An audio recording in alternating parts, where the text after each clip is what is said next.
काय नाव तुमचं? मी महेश शेळके, कुठून आले?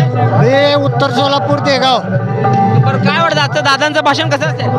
दादांचं भाषण ऐकण्यासाठी सोलापुरातील मराठा समाज आतुर आहे. दादांचं थोड्या जागा आगमन होणार आहे.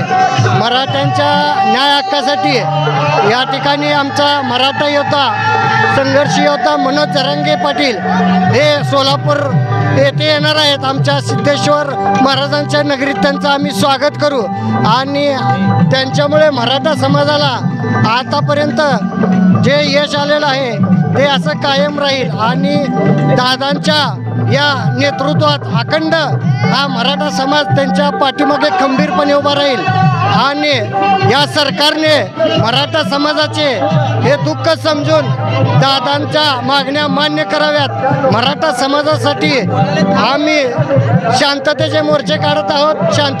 शांतता रॅली काढून अख्ख्या आता पश्चिम महाराष्ट्रात लाखोच्या करोडोच्या संख्येने प्रतिसाद मिळणार आहे. मराठवाड्यात जसा प्रतिसाद मिळाला त्याच्या दुपटीने या ठिकाणी आम्हाला प्रतिसाद मिळणार आहे.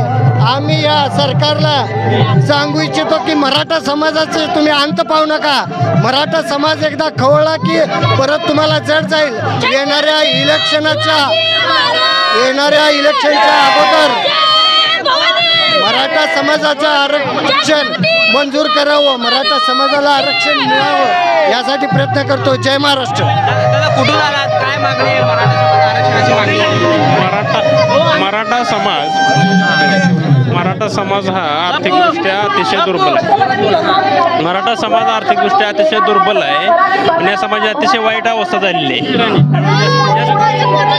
शासनाने लवकरात लवकर मराठ्यांना आरक्षण देऊन हा तिढा मिटवावा अशी सर्व सकल मराठावादी मागणी. छत्रपती शिवाजी महाराज की जय.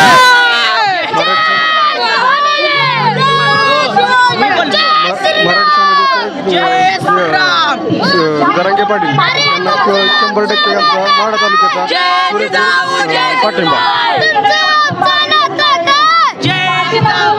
तुम्ही काय नाव? मी अशोक भीमराव शिंदे. मी माढा तालुक्यातून निमगाव या गावातून आलेलो आहे. काय असणार आजचं मुद्दे? मुद्दे जे काय मराठा आरक्षणच. नाव ऋषिकेश पाटील. मी बार्शीवरून आलोय.